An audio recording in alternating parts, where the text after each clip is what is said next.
भुवस्वः तत्सवितुर्वरेण्यं भर्गो देवस्य धीमहि धियो यो नः प्रचोदयात् स्वाहा।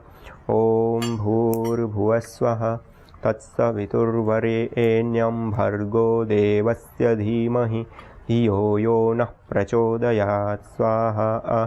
ॐ भूर्भुवस्वः तत्सवितुर्वरेण्यं भर्गो देवस्य धीमहि धियो यो नः प्रचोदयात् स्वाहा। ॐ भूर्भुवस्वः तत्सवितुर्वरेण्यं भर्गो देवस्य धीमहि धियो यो नः प्रचोदयात् स्वाहा। ॐ भूर्भुवस्वः तत्सवितुर्वरेण्यं भर्गो देवस्य धीमहि धियो यो नः प्रचोदयात् स्वाहा। ॐ भूर्भुवस्वः तत्सवितुर्वरेण्यं भर्गो देवस्य धीमहि धियो यो नः प्रचोदयात् स्वाहा। ॐ भूर्भुवस्वः तत्सवितुर्वरेण्यं भर्गो देवस्य धीमहि धियो यो नः प्रचोदयात् स्वाहा। इस प्रकार से हमें अपने घर में प्रतिदिन देव यज्ञ, दैनिक अग्निहोत्र, हवन, होम, जो भी अलग अलग नामों से हम पुकारते हैं, तो इसको हमें प्रतिदिन अपने घर में इस प्रकार से यज्ञ को संपन्न करना चाहिए। और अंतिम में ओम सर्वम वै पूर्णं स्वाहा करते हुए 3 पूर्णाहुति करते हुए शांति पाठ हम कर सकते हैं। यह देव यज्ञ, दैनिक अग्निहोत्र हम कर रहे हैं। इस देव यज्ञ, दैनिक अग्निहोत्र को हम करते हैं तो उसके हमारे शास्त्रों में, हमारे वेदों में अनंत लाभ बताए हैं, बहुत सारे लाभ बताए गए हैं। और इसके जो भविष्य द्रव्य आदि होते हैं उस विषय में भी बहुत सारी चर्चाएं, बहुत सारी बातें शास्त्रों में अलग अलग जगहों पे अलग अलग रूप में बताई गई। तो उसमें अथर्ववेद में विशेष करके बताया गया है कि जो होम द्रव्य होते हैं वहाँ पर होम द्रव्यों का विधान करते हुए कहा गया है कि 4:37:3 में कहा गया है गुलगुलः पिला नलद्योक्षगंधे प्रमदन्ति। इस प्रकार से हमारे शास्त्रों में कहा है कि गुगुल एक विशेष पेड़ होता है, उसका निर्यास गोंद होता है गुगुल, उसकी भी हम हवि दे सकते हैं।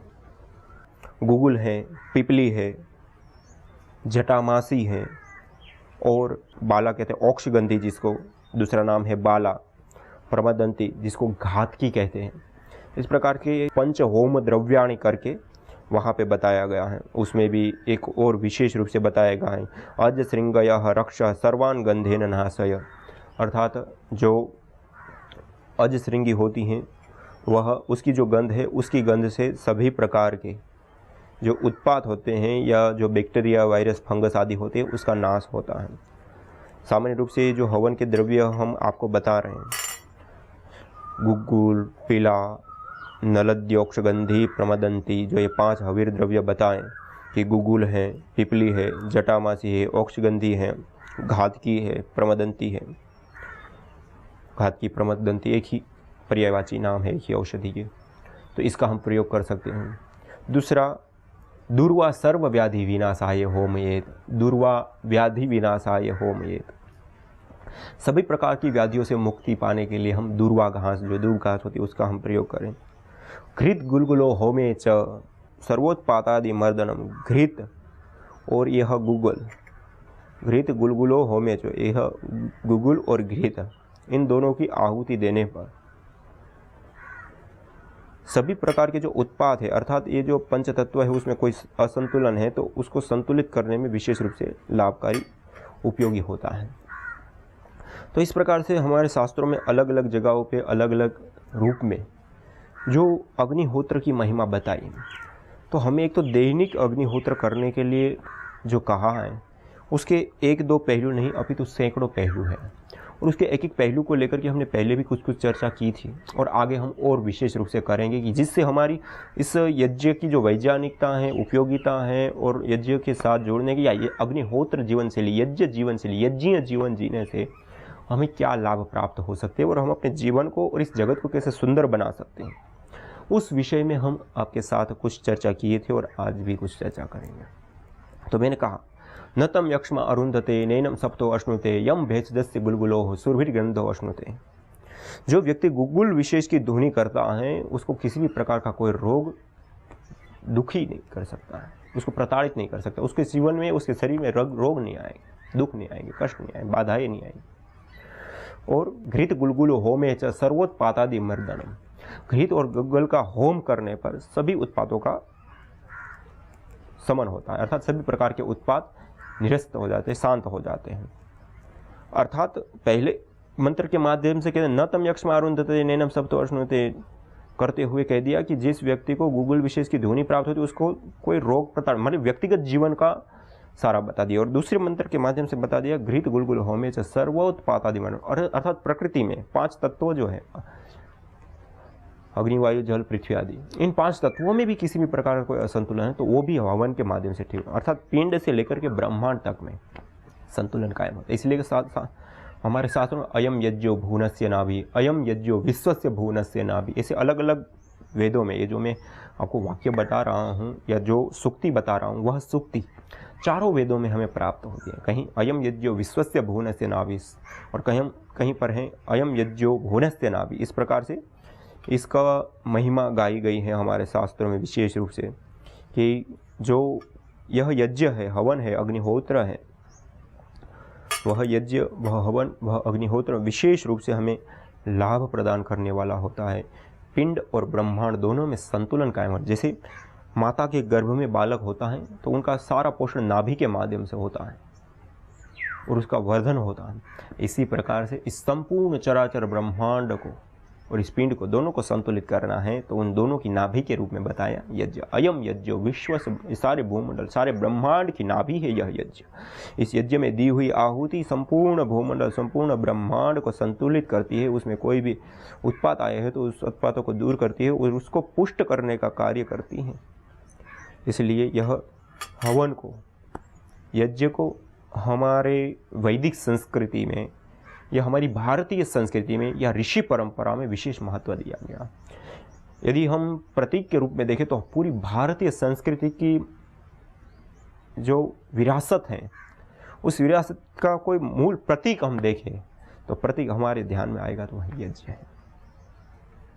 यज्ञ से हमारे संस्कार होते हैं, यज्ञ से हमारे पर्व संपन्न होते हैं, यज्ञ से शुभ अशुभ कार्य संपन्न होते हैं। कुछ भी हो हमारे जीवन का, सब कुछ यज्ञों के साथ हमारे ऋषियों ने हमारी परंपराओं में जोड़ा। तो यह जो यज्ञ है उसको इतना महत्व क्यों दिया गया? क्योंकि शुचि जीवो अग्नि सहस्रम, पवित्र यज्ञाग्नि की जो यह ज्वालाएं हैं जो प्रदीप्त हो रही है, पवित्र यज्ञ की यह जो पवित्र ज्वालाएं हैं, शुचो अग्नि, यह जो पवित्र अग्नि है उसकी जो यह ज्वाला है, शुचो अग्नि, सहस्रारंभ, यह सहस्रों, सैकड़ों, हजारों लाभ देने वाली हमें हो। और आपको हम बताएंगे कि किस किस प्रकार से लाभ देती है। उसका हमारे शास्त्रों में क्या वर्णन है, उसका हमारे साइंस ने भी क्या स्वीकार किया है। साइंस भी आज इस बात को स्वीकार करती हैं कि जो हवन यज्ञ हम करते हैं वो प्रकृति के लिए भी अनुकूल होता है, प्रकृति में भी संतुलन बना करके रखता है और हमारे जीवन में विशेष रूप से लाभ प्रदान करने वाला होता है। तो यज्ञ केवल मात्र एक पूजा पद्धति तो है, केवल मात्र कर्मकांड पूजा पद्धति, अभी संपूर्ण साइंस है। जैसे हमारे शास्त्रों में मैंने कहा कि गुलगुल, पीला, नरद्योक्ष, गंधी, प्रमंदनी आदि जो औषधीय द्रव्य होते हैं उससे हवन करने से और गुगल आदि के होम करने से, और इसी प्रकार से आगे अलग अलग शास्त्रों में अलग अलग जगहों पे जो बताएं, नदी इदम हवीर यातु धाना नदी फेन इमाम वहत, अर्थात अथर्ववेद में कहा गया कि जैसे नदी का जल वेग के साथ आता है और नदी के अंदर जो जाग या जो कचरा होता है उसको जैसे फैन को बहा ले जाता है, उस फैन को जैसे वो पानी बहा ले जाता है, ऐसे ही यह जो यज्ञ हवन अग्निहोत्र है, वह यज्ञ, यह हवन, यह अग्निहोत्र हमारे तन के, हमारे मन के सभी प्रकार के रोगों को दूर करने का काम करता है। हम आधि और व्याधि दो शब्दों का प्रयोग करते हैं। आधि होती है मन से संबंधित समस्याएं, बीमारियां, और व्याधि होती है तन से संबंधित बीमारियां या समस्याएं। उन दोनों से मुक्ति प्रदान करने का, उन दोनों से हमें पार उतारने का सर्वोत्तम सरलतम कोई उपाय है तो यह यज्ञ है। यज्ञ दृष्ट लाभ भी देता है, यज्ञ अदृष्ट लाभ भी देता है। यज्ञ भौतिक संपन्नता भी देता है और आध्यात्मिक उन्नति भी देता है। अभ्युदय और निश्रेष दोनों चीज़ों को देता है। यज्ञ से यह इह जीवन जो हमारा प्रत्यक्ष जीवन है उसमें भी उज्ज्वलता आती है, वह भी हमारा सुधरता है। और जो अप्रत्यक्ष है, जो आने वाला भविष्य जीवन है, वह जीवन भी हमारा उत्तम बनता है। यज्ञ जड़ और चेतन दोनों में सात्विकता का संचार करता है। यज्ञ पिंड और ब्रह्मांड दोनों में संतुलन कायम करता है। यह यज्ञ एक ऐसा अमोघ साधन है जो आज यदि हम यज्ञीय जीवन शैली, अग्निहोत्र जीवन शैली को अपनाते हैं तो आज जिस प्रकार की समस्याओं से हमारा व्यक्तिगत जीवन और पूरा सामाजिक जीवन घिरा हुआ है, उन सब चीज़ों से हम मुक्ति पा सकते हैं। आज कोरोना जैसी महामारियाँ पूरे विश्व में फैल रही है, पूरा विश्व उससे प्रताड़ित है, पूरा विश्व उससे काँप रहा है, पूरा विश्व उसके प्रकोप से, उसके क्षोभ से डर रहा है, भयभीत है। हजारों लोग मौत के मुंह में समा रहे हैं प्रतिदिन। तो ऐसी जो भयावह बीमारियां हैं उससे भी मुक्ति दिलाने का सर्वोत्तम सरलतम सस्ता कोई साधन है तो वह यज्ञ है, हवन है, अग्निहोत्र है। जब हम हवन अग्निहोत्र करते हैं तो ये सबसे बड़ा प्राकृतिक सैनिटाइजर है। यह हम जब केमिकलों का छिड़काव करते हैं तो उस केमिकलों के छिड़काव से यह वायुमंडल अशुद्ध होता है, वायुमंडल के अंदर जहर घुल जाता है, उसे वो जीवाणु तो मर जाते हैं, लेकिन उसके साथ साथ जो मनुष्य या जो कीट पतंग पशु पक्षी आदि जो उसमें श्वास ले रहे हैं वो भी मरते हैं, उसका भी आयु क्षीण होता है, उनको भी रोग होते हैं। जबकि यज्ञ निर्दोष साधन है सैनिटाइज का।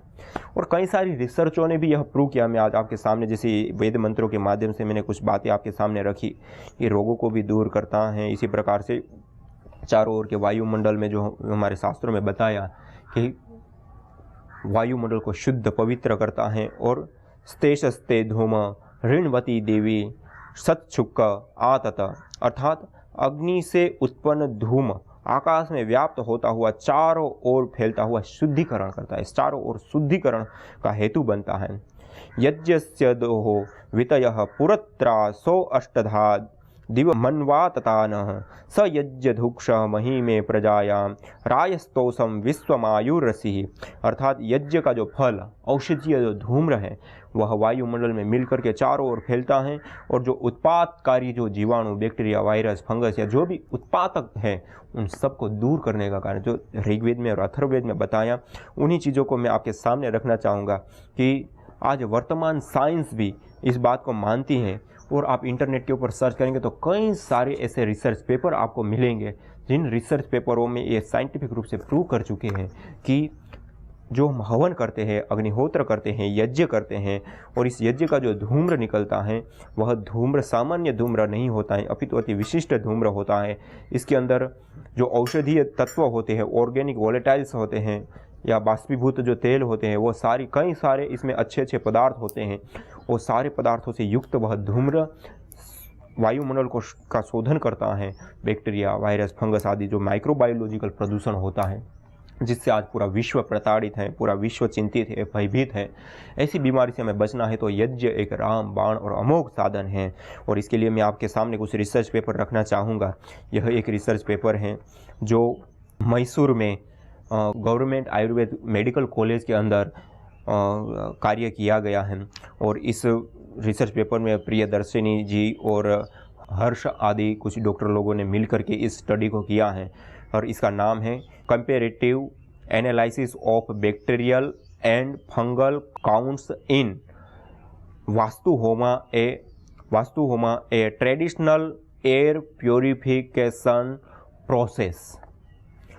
और इस रिसर्च पेपर के अंदर बताया गया है कि उन्होंने 3 बिल्डिंगें ली और 3 बिल्डिंगों में मैंने जैसे पहले भी आपके सामने ये प्रस्तुत किया था, आज मैं दोबारा इसलिए प्रस्तुत करके आज वर्तमान की जो समस्या है, जो वायु प्रदूषण, जो माइक्रोबायोलॉजिकल प्रदूषण है, आज कोरोना जैसी भयंकर बीमारी, उससे हम कैसे अपने घर में बच सकते हैं, उसका सरलतम उपाय क्या हो सकता है, उसका सहज उपाय क्या हो सकता है, तो वह है यह यज्ञ, हवन, यह अग्निहोत्र।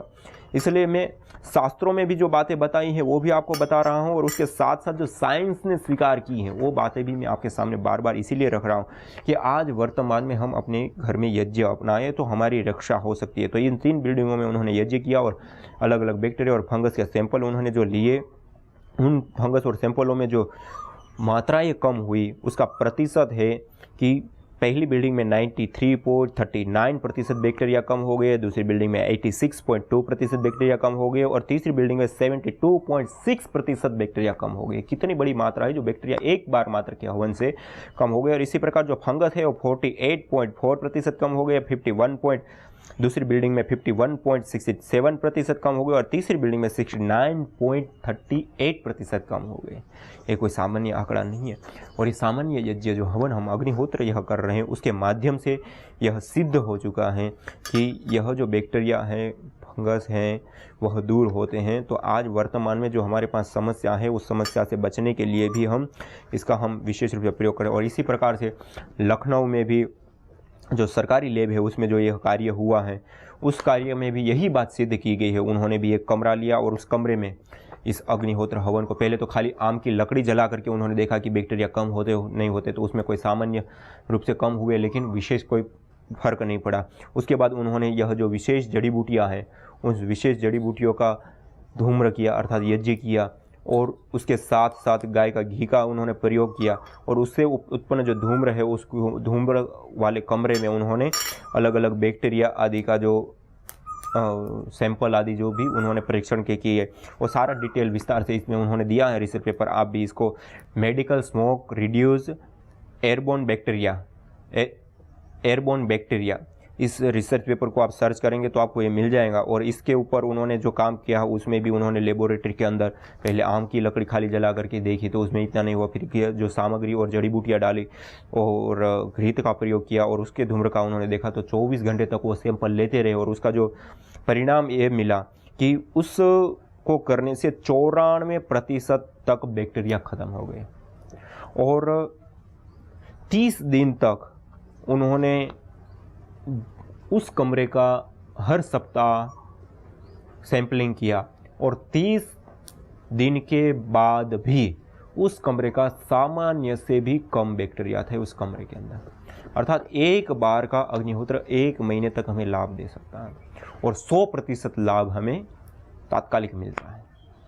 तो इस प्रकार से इस यज्ञ को आज हम जो कोरोना जैसी महामारी है, भयावह महामारियां हैं और जिससे हजारों लोग मौत के मुंह में समा रहे हैं और इससे बचाव का भी कोई साधन हमारे सामने है नहीं, तो इस समय में हम इस अग्निहोत्र को कर सकते हैं, इस यज्ञ को कर सकते हैं। इसी प्रकार यह तीसरा रिसर्च पेपर भी मैं आपके सामने रखना चाहूँगा, effect of Agnihotra fumes on aeromicroflora. अर्थात इस रिसर्च पेपर में भी यह बताया गया है कि उन्होंने एक रिसर्च लैब में यह परीक्षण करके देखा अलग अलग प्रकार के जो बैक्टीरिया हैं उन बैक्टीरियाओं को लेकर के, और उन बैक्टीरियाओं के ऊपर उनका क्या असर होता है, कितने प्रतिशत असर होता है, उन सारी चीज़ों को देखते हुए उन्होंने काम किया बैक्टीरिया और अलग अलग बैक्टीरिया और अलग अलग फंगस के ऊपर और अलग अलग स्थितियों में कई सारे परिणाम। तो उनका निष्कर्ष भी यही है कि जो अलग अलग बैक्टीरिया हैं वह बैक्टीरिया ख़त्म हो जाते हैं, दूर हो जाते हैं, नष्ट हो जाते हैं। इसलिए यह जो बैक्टीरिया को दूर करने का जो यह अमोघ साधन, क्योंकि इसके अंदर जो सुगंधित तेल होते हैं, एरोमेटिक ऑयल्स जिसको हम इंग्लिश भाषा में या फिर साइंस की भाषा में बोलते हैं, उड़नशील जो तेल होते हैं, उड़नशील जो वोलेटाइल्स होते हैं, और ऑर्गेनिक धूम जो यह बायोफ्यूमिगेशन, एक रूप से हम कह सकते हैं बायोफ्यूमिगेशन, ऑर्गेनिक धूम्र, इसको करने से जो धूम्र पैदा होता है वह धूम्र में विशेष प्रकार के बाष्पीभूत तेल, बाष्पीभूत घृत आदि और ये जो जड़ी बूटियाँ हम डालते हैं तो वो सारी चीज़ें रहती हैं।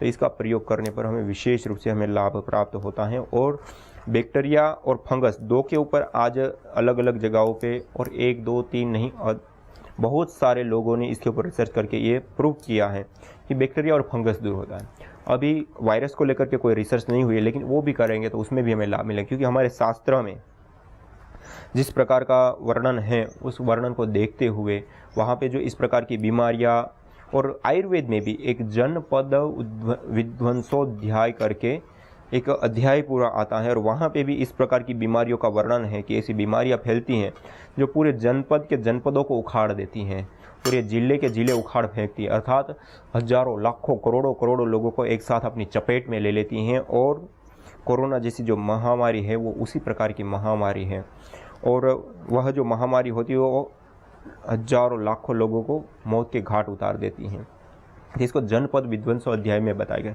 तो वहाँ पर भी जब इसका उपाय बताया गया है तो वहाँ पे भी यह कई उपायों में यह सर्वोत्तम सरलतम और अच्छा उपाय के रूप में यह हवन करना बताया गया है कि यदि हम हवन करते हैं तो हवन करने से हमारे ये सारी प्रकार की जो बीमारियां हैं, महामारियां हैं, जो उत्पादकारी जो बैक्टीरिया वायरस फंगस जन्य बीमारियां हैं उससे मुक्ति पाने के लिए यह यज्ञ हवन अग्निहोत्र एक रामबाण रूप से औषधि है। क्योंकि इसके ऊपर और भी बहुत सारे जो काम हुए हैं, जैसे हमारे शास्त्रों में आयुर्वेद ग्रंथ में और अथर्ववेद में दोनों जगहों पर जो टीबी का रोग होता है, टीबी का बैक्टीरिया भी एक इसी प्रकार से वायरल इन्फेक्शन या वायरल डिजीज़ के रूप में जाना जाता है। और वो बीमारी भी जब इस तरीके से वैश्विक बीमारी बनी थी उस समय भी बहुत बड़ी मात्रा में लोग मारे गए थे। उस समय औषधियाँ भी बहुत लंबे समय के बाद आई और वो कंट्रोल ही नहीं हो पा रही थी, और एक व्यक्ति को हो गया तो उसके आसपास में रहने वाले सभी लोगों को हो जाता था। आज भी बड़े रूप में वो नहीं है, लेकिन आज भी वो अपना बीज जमाए हुए हैं और खूब लोग उससे प्रताड़ित पीड़ित होते हैं और उनको टीबी हो जाता है। तो वो जो टीबी की प्रॉब्लम है उसको ठीक करने के लिए भी हमारे आयुर्वेद आदि ग्रंथों में धूम्र चिकित्सा और यज्ञ के माध्यम से ठीक करने के लिए बताया गया है। और इसी प्रकार से एक डॉक्टर फुंदनलाल अग्निहोत्री MD डॉक्टर थे, और वो लंग्स स्पेशलिस्ट थी लंग्स बीमारियों के, और उन्होंने भी अपनी सारी थेरेपियों को छोड़ करके उस समय जो टीबी का, जैसे आज कोरोना की महामारी फैली, उस समय जो टीबी की ऐसे महामारी फैली थी उस समय उन्होंने अपनी अहम भूमिका निभाई थी। और उस समय उन्होंने पूरे जीवन भर वह यज्ञ करके टीबी के कईयों पेशेंटों को उन्होंने ठीक किए, और उन्होंने अपनी एक अग्निहोत्र पुस्तक में सारा विवरण दिया, उन्होंने किस प्रकार से क्या क्या काम किया और किस प्रकार से उन्होंने रोगियों को ठीक किया, और कौन सी अवस्था में कौन सी सामग्री का और कितनी मात्रा में हमें प्रयोग करना चाहिए और करना होता है, उन विषयों के ऊपर उन्होंने विस्तार पूर्वक उसमें सारी चीज़ें बताई और अपना अनुभव रखा कि अग्निहोत्र एक ऐसा अमोघ साधन है कि लंग्स से संबंधित जो बीमारियां होती है, फेफड़ों से संबंधित जो बीमारियां होती हैं, उन बीमारियों से मुक्ति पाने के लिए यह एक अमोघ साधन के रूप में कार्य करती है। और उन्होंने वह प्रैक्टिकल करके दिखाया था। और कई सारे साइंस में भी इन बैक्टीरियाओं को, अलग अलग जो घातक बैक्टीरिया होते हैं उन बैक्टीरियाओं को देख करके भी अलग अलग रिसर्चें हुई हैं। तो एक विदेशी डॉक्टर हैं, उन्होंने किया था कि जो मुनक्के होते हैं उसका जो धुआं होता है, और तो उस धुएँ से 1.5 से 2 घंटे के अंदर टाइफाइड के बैक्टीरिया मर जाते हैं, इसी प्रकार टीबी के बैक्टीरिया भी मर जाते हैं।